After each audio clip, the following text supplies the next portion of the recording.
Oh man, Monday morning, huh? How about those apples? Right? That's how we're rolling. Oh, good to be here. It's Monday morning. I'm waking up. I was out last night, you guys. I was out. I was out and about at a music festival, actually, called Echo Park Rising here in Los Angeles. I just went to an 80s dance night. I didn't get to catch any live music. What's up, Andrew? But it was still fun nonetheless. So anyway, I guess I'm a little tired, admittedly. What's up, CG? How are ya? Happy Monday. What's up, Karen? Good to see everybody. I was out late last night. It was fun.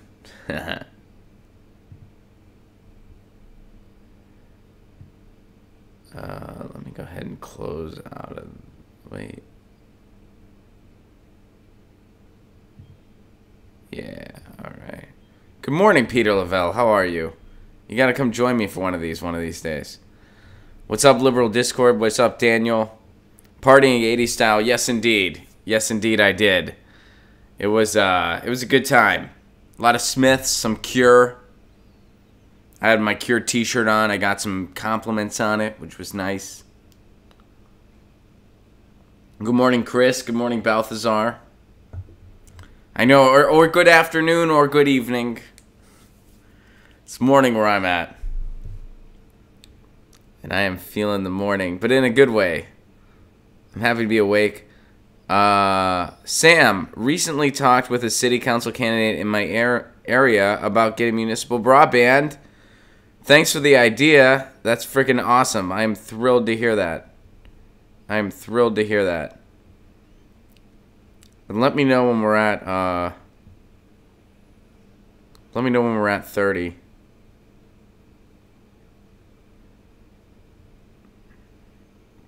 We're just about there. Andrew wants to know, is 27 since 33 an admission of vampiric embrace? If yes, who is your sire? It's just an admission that I've been 27 since 33. I can't speak to any other details.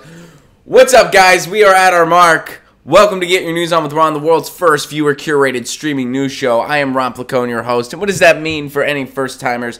That means you guys tweet me articles at Ron Placone, or you post them in our Reddit subsection, reddit.com/r/GetYourNewsOnWithRon. And that's how we build the show. I'm seeing all this news for the first time. It is Music Monday. That means that music stories are encouraged. We're going to do a little bit of music talk, but of course we're talking about the news in general too, right? It's nice to start off our week with a little bit of music talk. It really is. Helps kind of soften it all. And I just remembered I forgot to turn my AC off. I'm going to go do that right now. Stay tuned. I'll be right back. I'm going to run over and turn off my AC because I forgot to do it. And then I got our topic for the day, which is going to be Mike Ness. All right.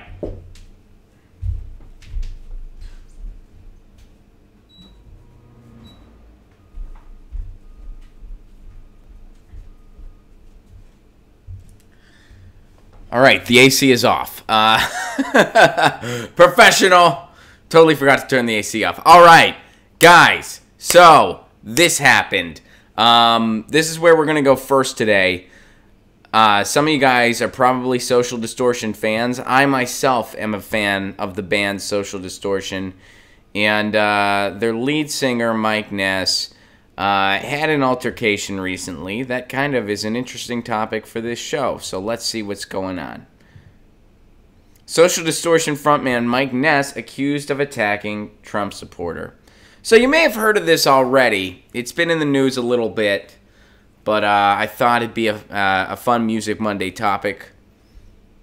So I brought it to the show. So here's what happened. This happened in Sacramento, California. Which, by the way, quick plug, Sacramento, California. I will be there November 2nd with Graham Elwood as part of the Progressive Comedy Tour. You can get your tickets over at ronplacone.com. So Sacramento, California, I will be there November 2nd. Graham will be there too.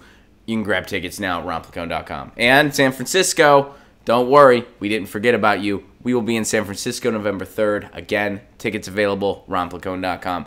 Okay, so a Trump supporter claims he was attacked by the lead singer of a punk rock band when he jeered the frontman's political statements. Tim Hildebrand of Galt. I wonder if he's related to David Hildebrand.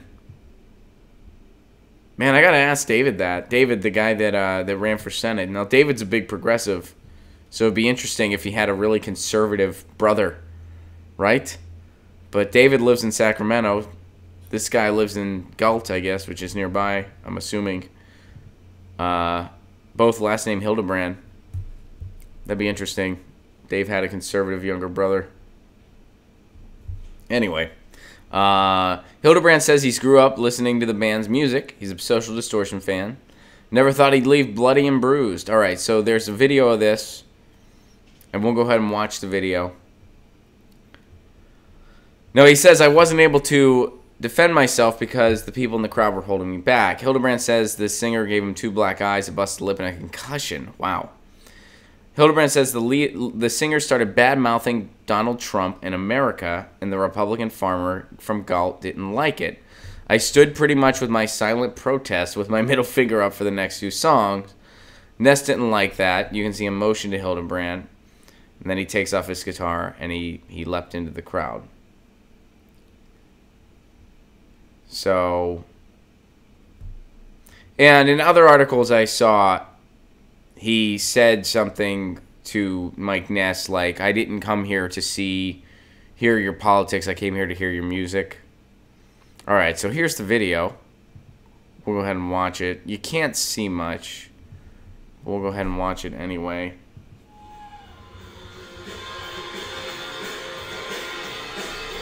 Alright, so there's Mike Ness motioning to the guy.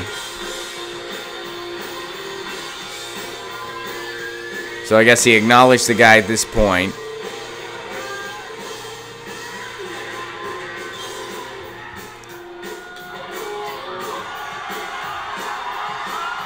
Alright, so now he's in the crowd. He punches the dude. It's kind of weird that this is just a cell phone video that's like very lo-fi, but somehow they managed to bleep stuff. Does that strike anyone else as weird? Alright, so you can't really see what's going on. Alright. So, that's, I guess, the gist of what happened here. Mike Ness was saying stuff about Donald Trump. I believe he called him a racist and said that it's a reflection of how racist this country is. That guy didn't appreciate it. He said something back. Then he stood there and he was flipping him off. And he said, I paid for your music, not your politics. Now, so, and full disclaimer, I'm a Social Distortion fan, and I have tickets to go see them in October. They're part of a music festival I'm going to. And honestly, I really hope they don't cancel any tour dates, because I want to see them. But do I agree with his actions to go fight the guy? No, I don't think that was the right thing to do.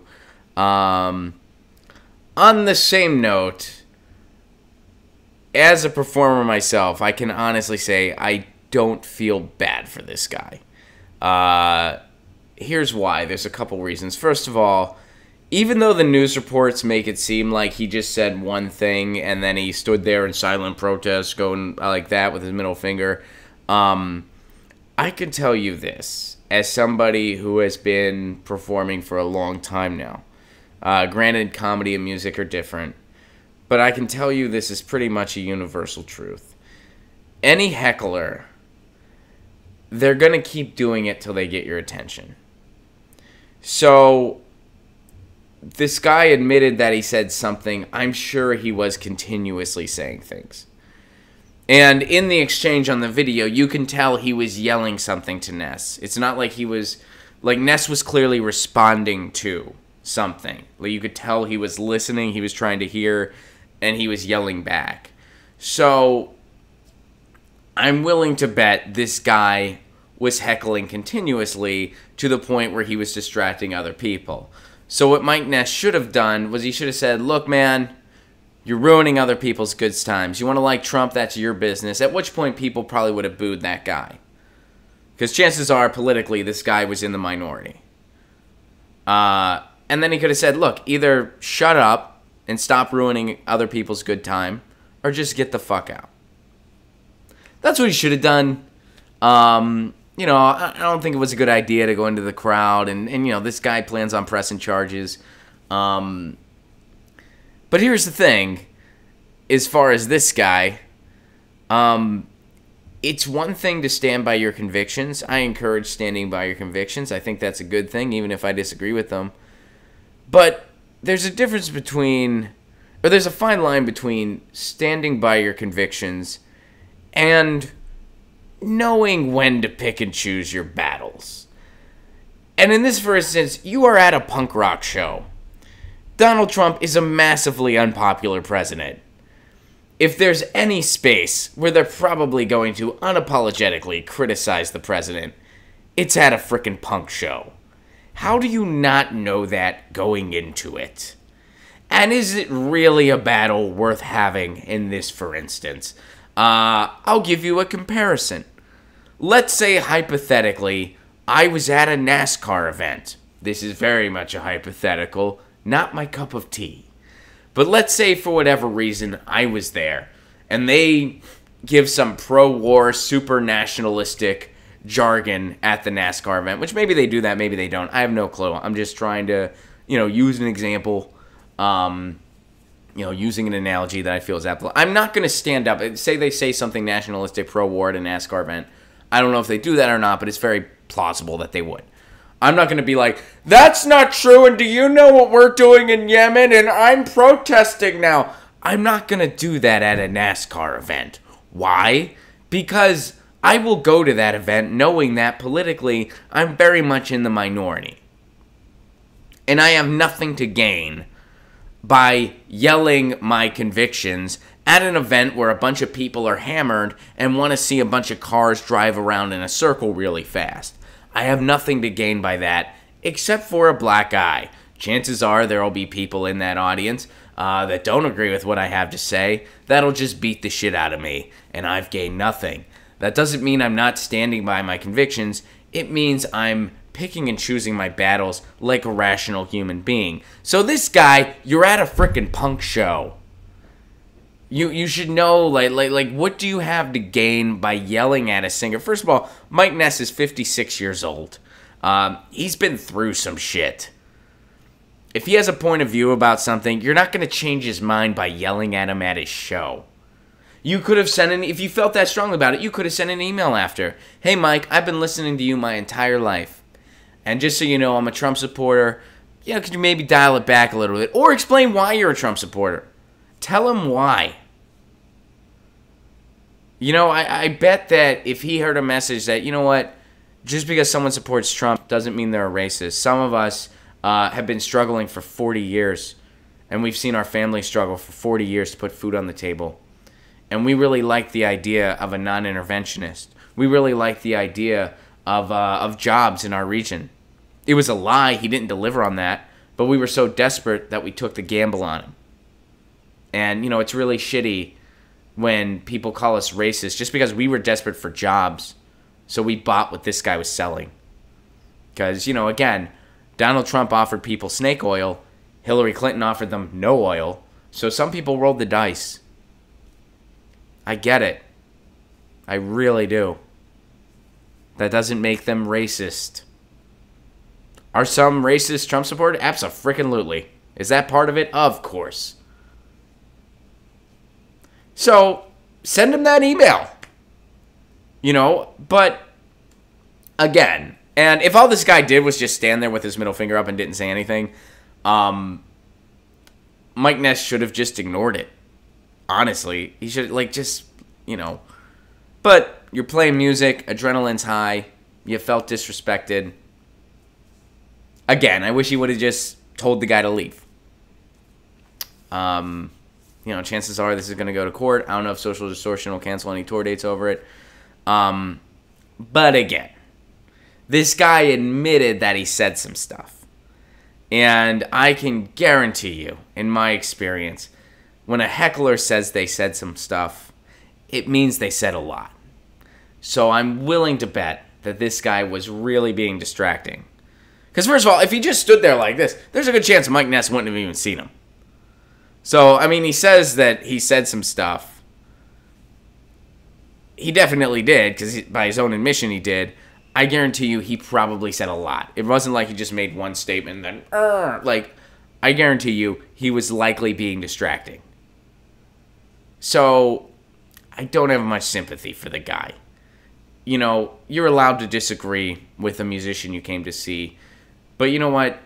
It's pretty lame if you then decide to ruin other people's good time and, you know, distract the show for everyone else. So, yeah. Let me see what you guys are saying.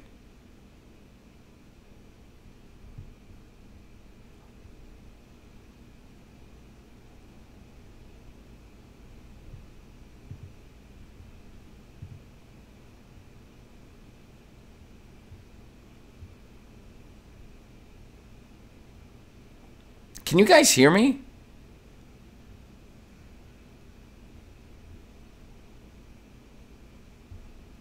Real quick, can you guys hear me? Is everything okay?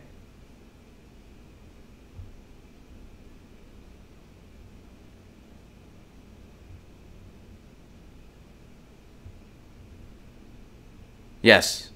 Okay. All right, cool.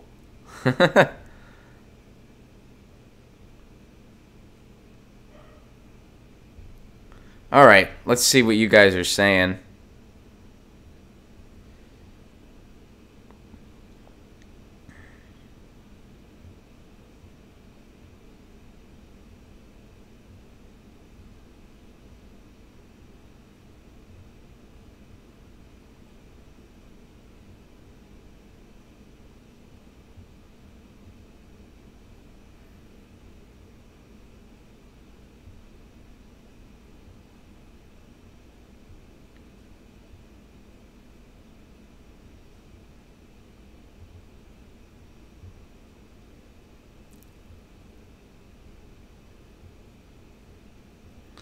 All right.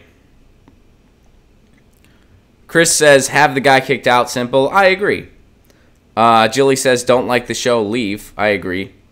Violence is not the answer. I agree with that. No, I wish he would have just kicked the guy out.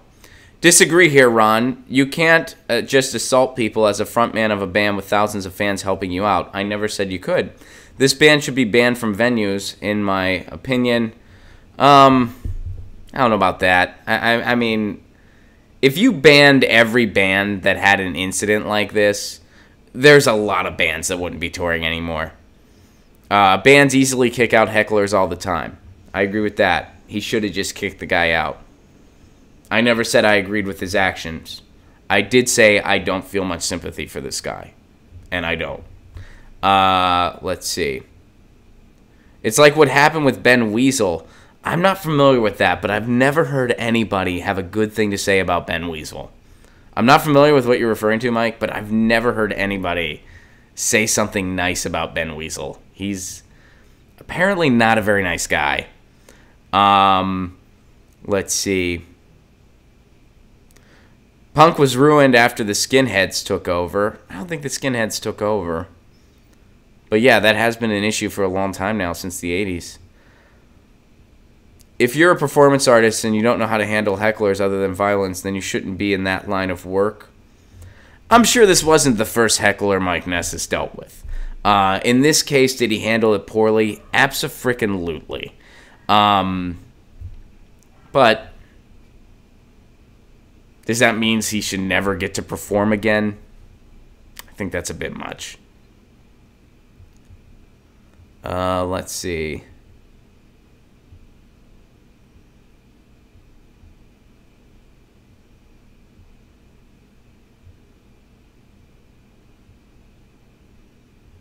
All right, now you guys are telling me that you can hear me.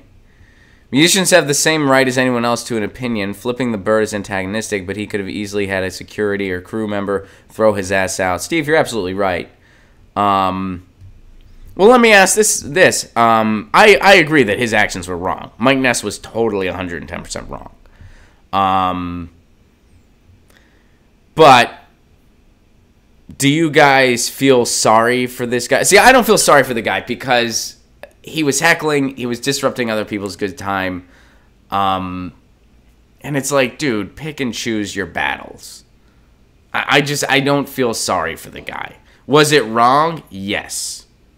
You can still think Mike Ness's actions were wrong, but yeah, I don't have a violin to play for this guy. I just don't. If he would have gotten seriously injured, then that's different, but he didn't. He,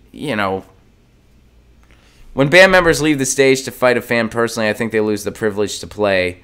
Fans should be kept safe at shows. All right, well, so should they.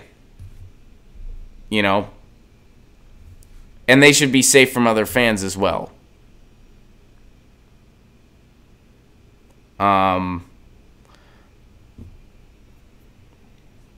Next story. Kyle, I decide when the next story is going to happen. Sorry, buddy.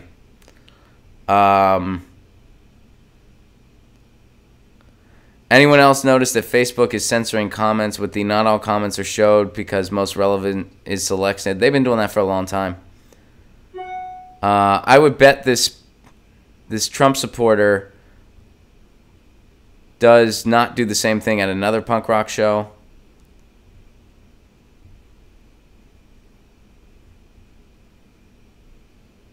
I don't feel sorry for him. If the guy didn't want to get into politics, then he should have just enjoyed the music, but he wanted to engage in a political debate. He wanted attention. I mean, that's the thing. He wanted attention. He really in some ways, this guy got what he wanted. He wanted attention really bad, and he got it, and it made the news. So, yeah, I don't feel bad for him. I just don't. So, and if you do, all power to him. Maybe you've never been heckled before. If you feel bad for this guy, I promise you've never been heckled before in your life. You've never been heckled before. And that's fine. That's okay. But, we all assess things based on our own experiences. And I can tell you, this guy really wanted attention. He got what he wanted. So I don't feel bad for him. If he wants to support Trump at a punk show, let him go see Fear. Good callback, Brian. Much appreciated, my man. Fear was a punk band that in the 80s, they supported Reagan because they wanted to just let Reagan burn it all down. Now, was this logic faulty? Abso-freaking-lutely. And were they wrong? Yes, because guess what? Reagan didn't burn it all down. Didn't happen. Fear was wrong. And in my opinion, never that good. I was never a big Fear fan. There were always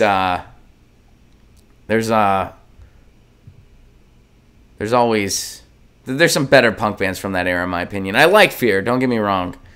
But yeah. All right.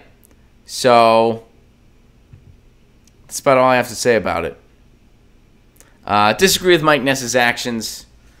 But that guy's been through some shit. That guy's been through a lot. And honestly, that's another thing. If you're gonna heckle somebody, do you really want it to be the dude who sings about addiction and being in jail and has had a life and a half? Do you really want to heckle that guy? And this fan had been listening to Social Distortion's music for years, he said. So he knows what they're all about. Do you really want to heckle Mike Ness? This guy clearly, he probably had an idea of how this was going to end. And he did it anyway. He desperately wanted attention. And he got it. Why would I feel bad for somebody who got what he wanted? All right, let's go to some stories.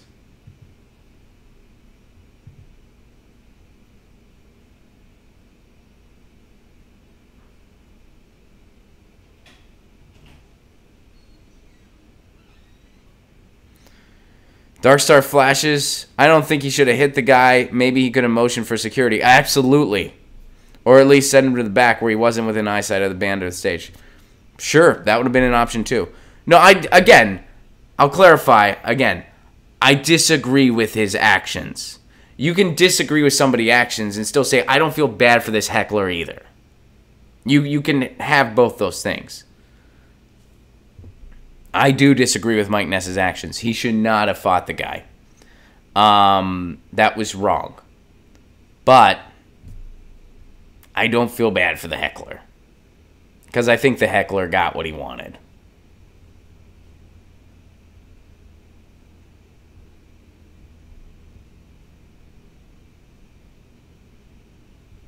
And now there's that awkward moment in the show where I try to find the articles you guys sent in the timeline.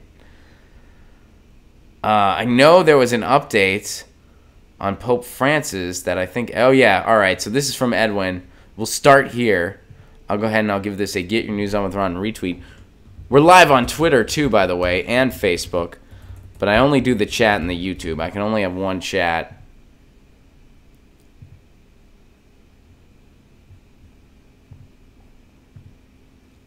So this is an update on everything that's been going on in the Catholic Church. Pope vows no more cover-ups on sexual abuse in letter to Catholics. I think we can file this under way too little, way too late. Hey, we're not going to cover this up anymore. Wow. Everyone's going to praise him for this too, by the way. They're going to be like, look at how much we're progressing. By the way, I like when I tweeted out that I compared the Pope to Barack Obama in the sense that he says a lot of nice things and he's incredibly likable. And then at the end of the day, not much changes. And some people disagreed with me. They're saying the Pope changed a lot. And then what did they point to? Nice things that he said. You're wrong, Ron. The Pope did change a lot. He says nice things. He said nice things about gay people. That was my favorite. Like, oh, he said really nice things about, that's huge. That's huge. Oh, so gay people can get married in the Catholic Church now? Well, no.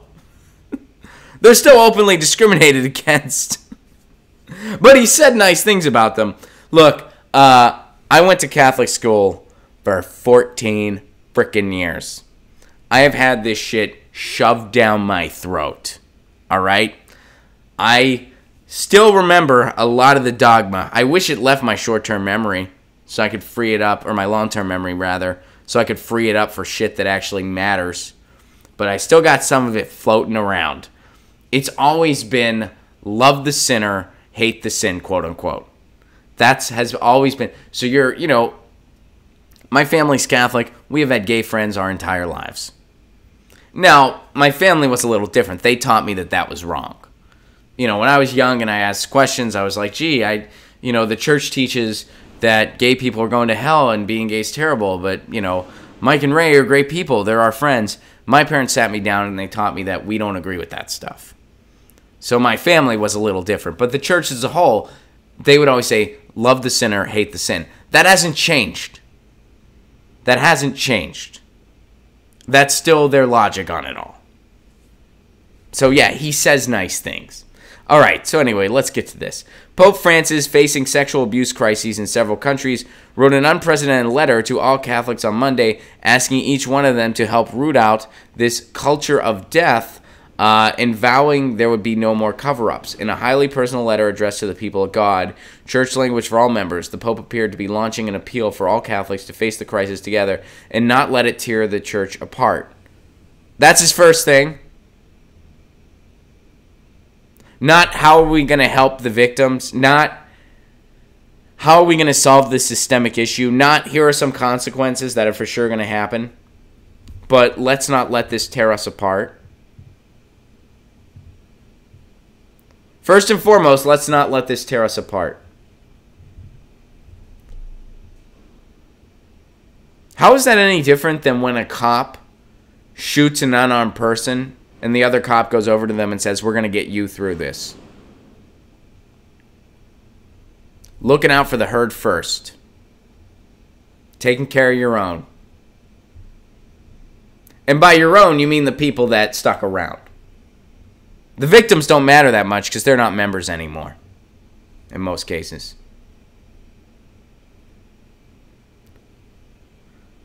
I don't understand how anyone can defend this institution. I really don't. The Catholic Church in the United States, Chile, Australia, and Ireland, where the Pope is making a 2-day visit this weekend, are reeling from crises involving sexual abuse of minors. Numerous surveys have pointed out to plummeting confidence in the Church. We're starting to worry. It's been years and years. In his letter, the Pope referred to the suffering endured by minors due to sexual abuse at the hands of a significant number of clerics and consecrated persons. But let's not let this divide us. We're going to face this together by doing what? By facing it. Let's see if he says anything about what they're going to do. In May, all 34 of Chile's bishops offered the resignation of the Pope after a widening sexual abuse crisis there. He has so far accepted 5. He hasn't even accepted I might let you resign. That's the change. What a joke. What a joke of an institution. People are going to defend it. Some of you in the chat might be defending it. That's comical. And not in a good way. I might let you resign. I'm going to do something. I might let you resign over this. Chris Wynn writes a good thing. We need unity. Pope Francis Perez. I like it. Balthazar says, no more cover-ups. Now we abuse in the open. Wow. Okay, so the Pope wrote a useless letter with nothing, and as usual, nothing's going to change. Nothing's going to change.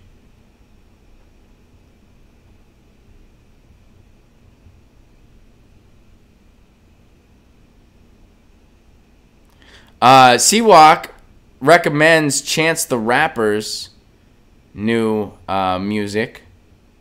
So check out Chance the Rapper. And he even bashes the slimy Rahm Emanuel, Seawalk points out. I like that. And I love me some good socially conscious hip-hop. So Chance the Rapper's new EP, recommended by Seawalk. So there's some music recommendations for Music Monday. And Tim recommends a 2-day festival. And this is Taos.org. I don't know what this is. Meow Wolf presents the Tau Vortex. Whoa, where is this thing at? Here, let me check this out for a minute. This is Tim's recommended festival. Meow Wolf presents Tau Vortex. Oh, this is in Tau, New Mexico. And it's the Vortex. I've never heard of any of these bands. Oh, Flaming Lips. Dr. Dog. I've heard of a lot of these bands, actually. Well, 2. The Dance Stage, I'm not familiar with any of these acts. But Flaming Lips and Dr. Dog are going to be there. Cool. I hope you're going, Tim. This looks badass. Are you from New Mexico? So we got some, the Meow Wolf Festival in Town, New Mexico. And Chance the Rapper's new EP for some Music Monday recommendations. This is from Marcus.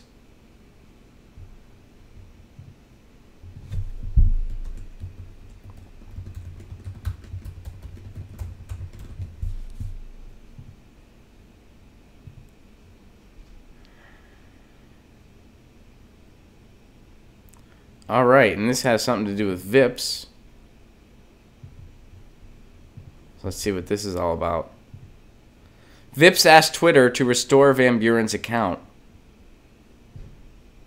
The Veteran Intelligence Professionals for Sanity. By the way, who are they, if you're not aware? They're the people that got the Iraq War right. They are Veterans Intelligence Professionals for Sanity. They're intelligence professionals. Bill Binney is among them. They're the people that are critiquing Russiagate, and they're the people that got it right when it came to Iraq. They're the people that said, yeah, we don't have any weapons. All right. So here's what they wrote. We at VIPS are greatly disturbed by the recent decision of your management to permanently suspend the Twitter account we meant well of our colleague Peter Van Buren. Peter is a highly respected former Foreign Service officer possessing impeccable credentials for critiquing current developments that might lead to a new war in Eastern Europe or Asia, something which we Americans presumably all would like to avoid. In 2011, he published a book. So why did this guy get banned? All right, so VIPs believe that systematic and/or institutionalized censorship of tweets and account users is fundamentally the wrong way to go unless there are very explicit and sustained threats of violence or other criminal behavior. The internet should be free to include most particularly the ability to post commentary that is not mainstream or acceptable to the establishment. This is what Peter has been doing, and we applaud him for it. We respectfully request that you examine the facts in the case with the objective of reconsidering and possibly restoring the suspension of Peter Van Buren's Twitter account. Thank you. William Binney, John Kiriakou, among the people signing this. So, again, this is what happens when you allow Silicon Valley to decide what is and isn't free speech. And again, a solution to this, you make these huge social media platforms utilities so that they have to follow free speech laws. So yes, libel will have consequences. Yes, threats of violence will have consequences. Incitement of violence will have consequences. Defamation will have consequences. But having information outside of the mainstream and the establishment, that's free speech. So, it's... And one of the things that has been pointed out, especially since the Alex Jones thing and everything that's happened after it, the law has not caught up yet. There needs to be some kind of mechanism in place that once a platform gets to a certain point, it has to become a utility. There needs to become some kind of bar in place so that becomes a protection. Because again, now you're getting into the lines where the private rights of the company are stepping on the greater good. And once it gets to that point, so again, that doesn't mean that every single social network that's birthed on the internet automatically becomes a utility. That's not a realistic policy to implement. However, there should be some kind of barometer where once it reaches a certain point, where it becomes in the interest of the public good, because it is a modern-day town square, i.e. Facebook, i.e. Twitter, it becomes utility, i.e. YouTube, it becomes utility. We need laws and guidelines to have that become a reality. And we're not there yet. The law has not caught up to technology. And this is just another for instance of it. Thanks for sharing, Marcus. All right, let's see what else is going on. I know you guys have sent a lot of stuff.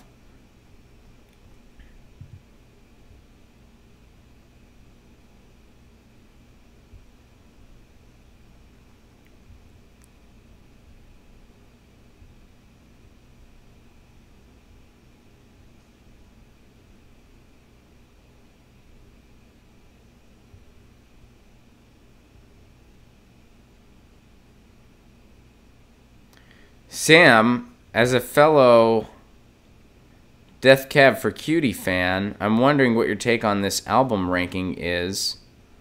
I'm actually not a Death Cab for Cutie fan. Sorry. I'm a Postal Service fan, but Death Cab I just never really got into. So I wouldn't say I'm not a fan. I just never got into Death Cab.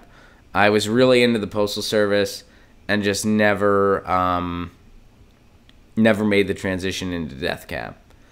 So yeah, sorry. maybe it's time. But anyway, I don't have an opinion on their album ranking. But let's see.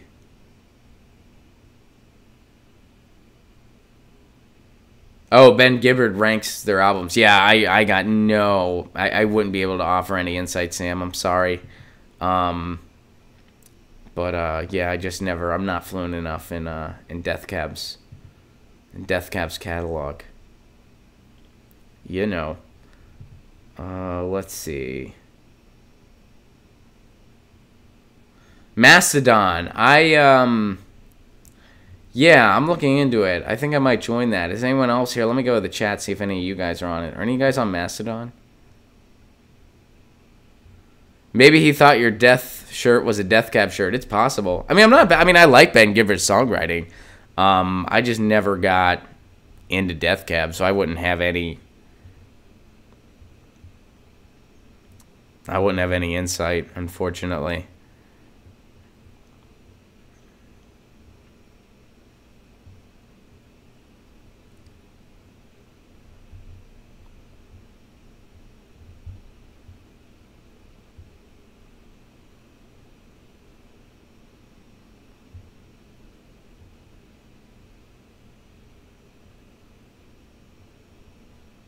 Stable Genius Progressive brings up something that I've been talking about since day one.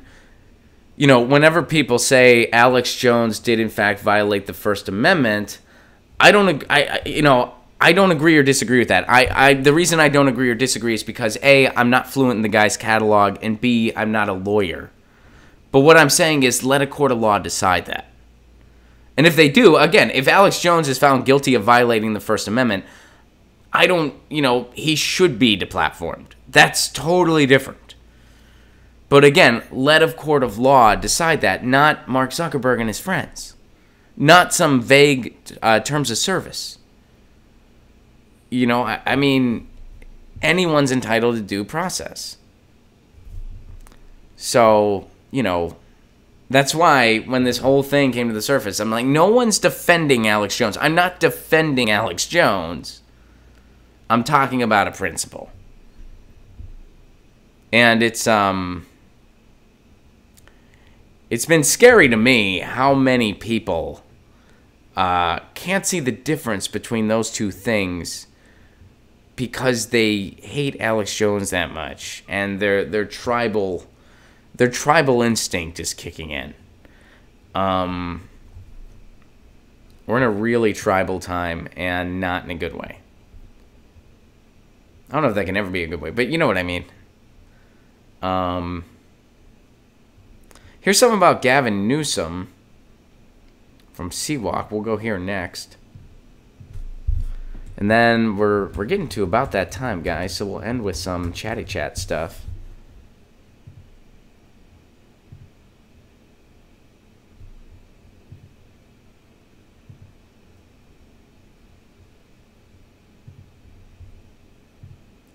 Gavin Newsom criticized for flip-flopping on California's most pressing issues. While Mayor of San Francisco, Democrat Gavin Newsom supported high-speed rail in California so strongly that he partnered with Republican Governor Arnold Schwarzenegger in 2008 to push for a $10 billion state bond measure to help build it. 6 years later, Newsom pulled his support, citing exploding cost overruns and delays. 2 years later, he was back on board. Newsom has made several about-faces during his 2 decades in politics. Early in the 2018 governor's race, his shifting stances were targeted by Democratic rivals who accused the lieutenant governor of flip-flopping on equivocating on high-speed rail and other pivotal issues facing California, including a single-payer healthcare system and sanctuary policies. Newsom's rival in the November election, Republican John Cox, is sure to continue that criticism as he highlights his opposition to the frontrunner on several issues. So, this is your choice in the progressive utopia that is California. A guy that flip-flops on single-payer and high-speed rail, or a guy that just doesn't stand for it at all completely. Those are your choices. Similar to other politicians on the campaign trail, Newsom has made pronouncements that can be interpreted in different ways, allowing voters to hear what they want to hear. That strategy can cast doubts. So it's one of those things. I favor the idea of people having access to healthcare. What does that mean? That means I like good things. Yeah, what does that mean, though? Are you for single payer? Well, I'm for good things. Are you for single payer? People with healthcare is a good thing. Are you for single payer? I'm not single. I'm married. Next question. What's your stance on fracking? I'm about good jobs. What's your stance on fracking? Jobs are good. What's your stance on fracking? I'm going to do what I can for jobs. What's your stance on fracking? All the above on energy. What's your stance on fracking? Energy is good. Next question. What's your stance on tuition-free college? I would like to make college more accessible to people. Yeah, what does that mean? What is your plan on tuition-free college? I would like college to be accessible. What's your stance on tuition-free college? Education is good. Next question. I should run for office. Look at me go. I'm ready. No, LA Times, I don't want your stupid newsletter. You're pretty much just a glorified coupon book at this point. That's Gavin Newsom. We'll see what happens in the general.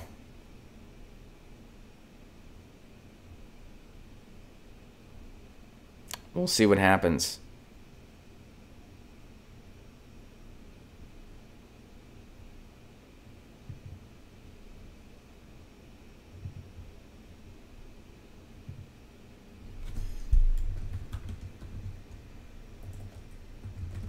And before we sign off here, I think we got to go see what happened to Ajit Pai.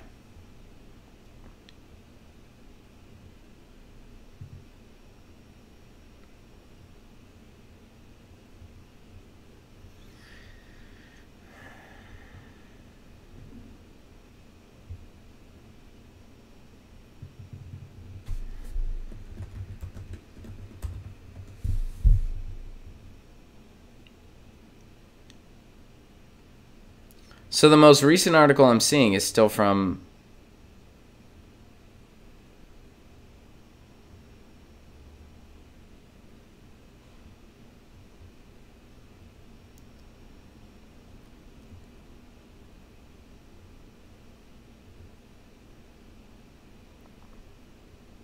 So nothing that I'm finding about any consequences Ajit Pai is going to face. For anyone not in the know of what I'm referencing, Ajit Pai, head of the FCC, was taken to court recently because when they were repealing net neutrality, there was a comment period on the FCC's website.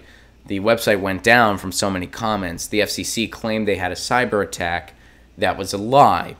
Ajit Pai allegedly knew it was a lie, but repeated it anyway. He tried to blame the chief information officer, and he gave this bullshit explanation. We covered it on this show. I'm looking now to see if he has any consequences, if there's going to be any consequences for him. I'm not finding anything as of right now. If you know anything, please do tweet it to me really quickly. But here's something interesting on the topic that I did find. Mozilla and others, the FCC net neutrality regulation rollback broke the law. It abdicated net oversight in violation of statute. Public knowledge, Mozilla, the Benton Foundation, and Compass, and others challenging the FCC's Restoring Internet Freedom orders say that it was not just bad policy, but illegal. That is coming in a brief with the U.S. Court of Appeals for the D.C. Circuit, which is hearing their challenge to the network neutrality regulation rollback. The deadline for initial briefs from non-government parties is August 20th. The brief has yet to be made public, but public knowledge outlined the highlights. So that's today. That group and the others have long argued the FCC was making bad policy decisions when the Republican majority last fall voted to repeal the rules against throttling, blocking, and paid prioritization in the Title II Common Carrier regime that underpin them. But they also said that the decision under Chair Ajit Pai broke the law, which is why the court must reverse it and restore the regulations. All right. So let me see here how it broke the law. Their argument is that the FCC decided the agency lacked all jurisdiction over the internet, a radical move that defined the statute. They say also in the illegal category, they argue was what they said was the FCC's cherry picking of investment evidence. The FCC majority said one reason the reversal was that Title II had discouraged investment, including in broadband bailouts to rural and underserved areas. That's not true. Public knowledge argued that the FCC ignored evidence to the contrary. Okay, so what else did they do that was illegal?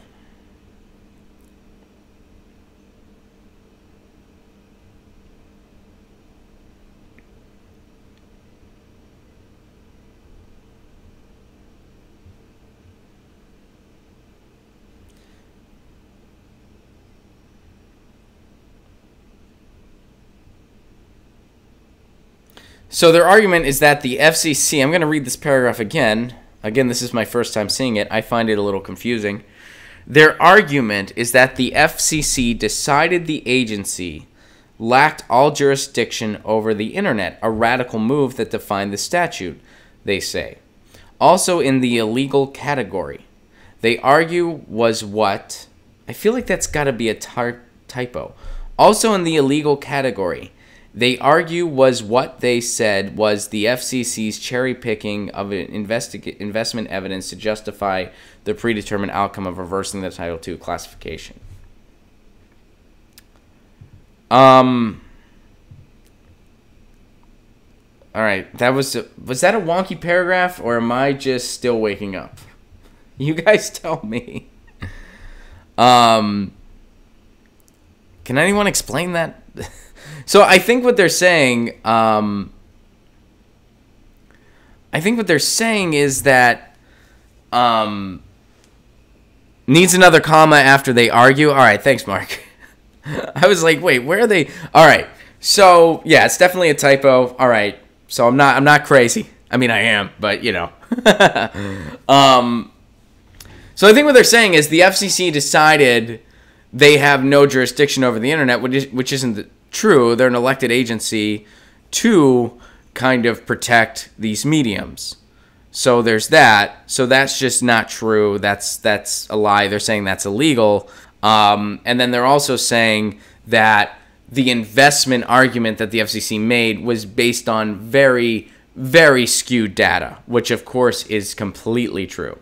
I think that's the gist of that paragraph. If I'm missing anything else, let me know.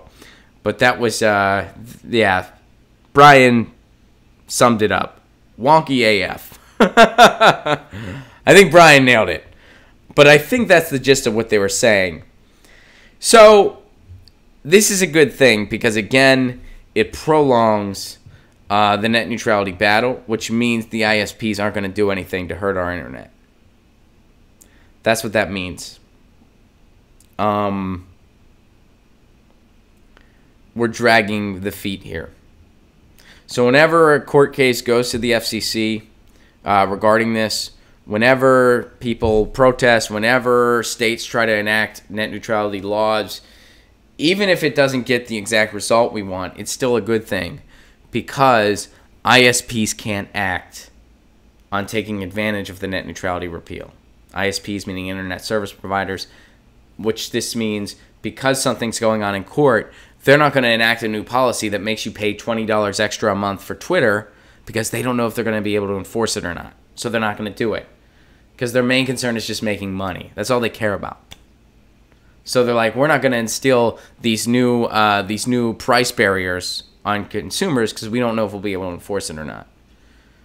So it's good that Mozilla is doing this. And again, these huge tech companies, there are unlikely allies in this fight. There are strange bedfellows in this fight. There's a lot of people that want net neutrality because it does help their bottom line. But they still want net neutrality. So they're a strange bedfellow, but a bedfellow nonetheless, and a powerful one. So that's a good thing. Again, we have 364 days a year to disagree on things. This is one thing where we're on the same page.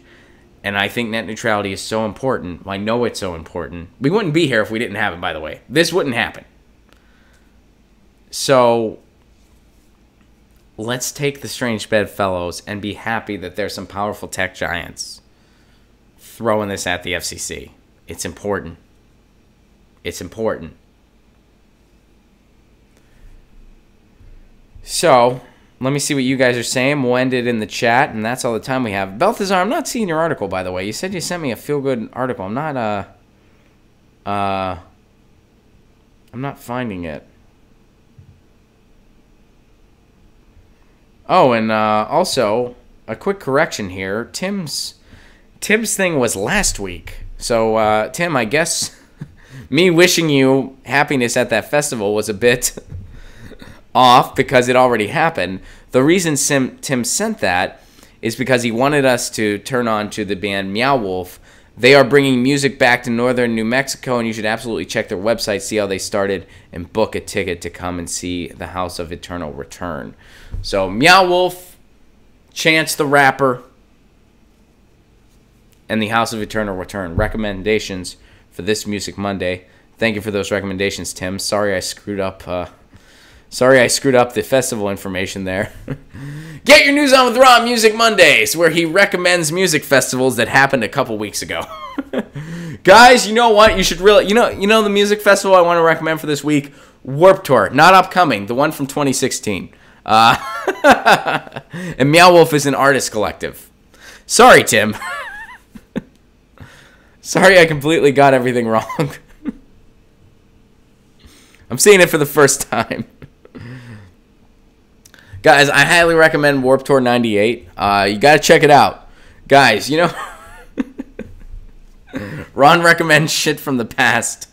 Guys, you guys got to go see Minor Threat. They broke up like 30 years ago, Ron. Yeah, you got to check them out though. Someone recommended it.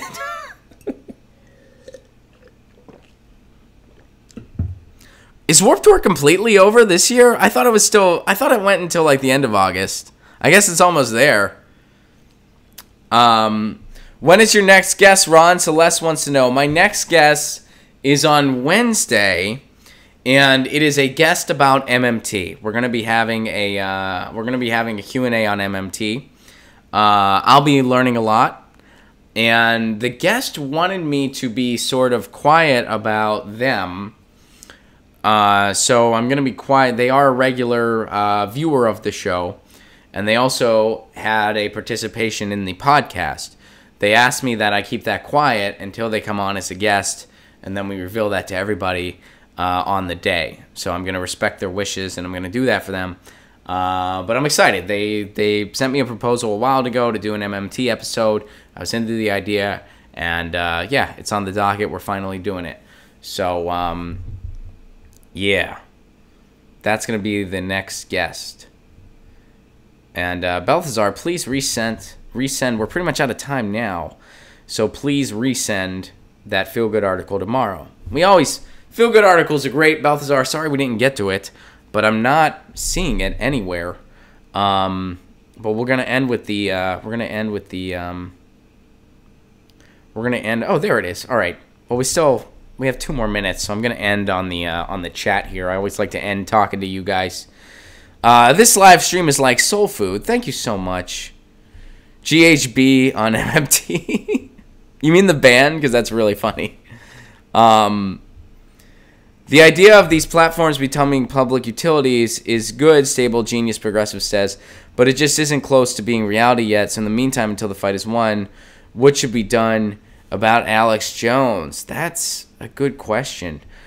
I think he should be reinstated unless a court of law finds him to have violated a First Amendment.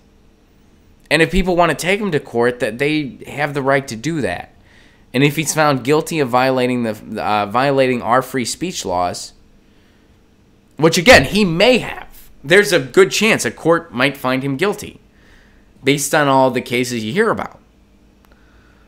So if they find him guilty, then yeah, he should be deplatformed. If they don't find him guilty, then he shouldn't be. That's the due process that anyone deserves, even somebody I don't dislike. Or I dislike, excuse me. I strongly dislike Alex Jones. But he gets the same due process everybody else gets. Why? Because if you take it away from him, you can take it away from anyone. So that's what I think should be done. And yeah, we do need a mechanism in place to make these utilities once they reach a certain size. It's not necessary to make MySpace a utility. I'm sure the 5 people on there aren't hurting anybody.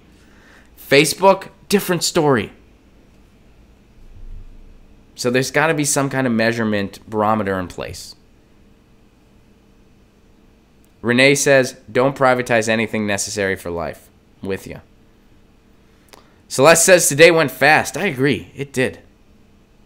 It went very fast.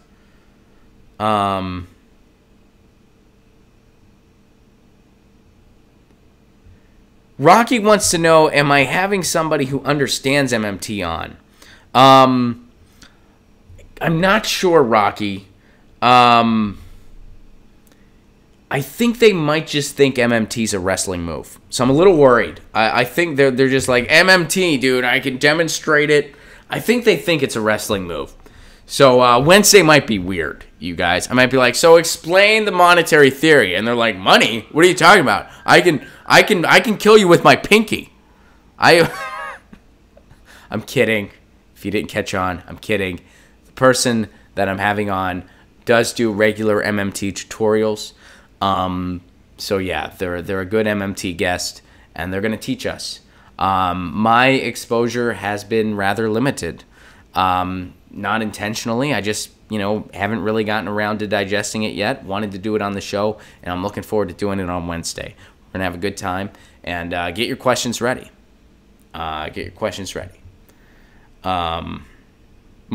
Monotheory Terry. That should be a personality if it's not already. But yeah, Wednesday's going to be a fun episode. And that's happening on Wednesday.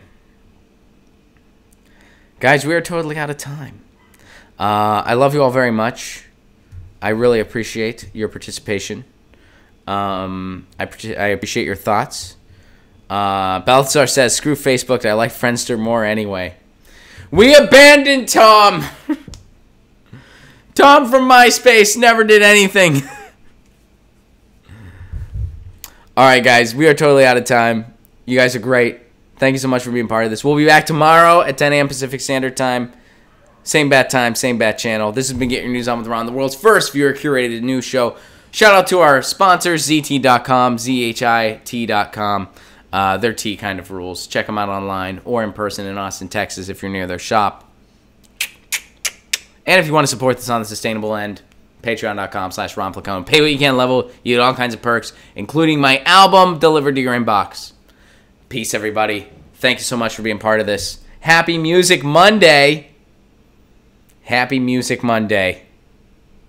Peace out.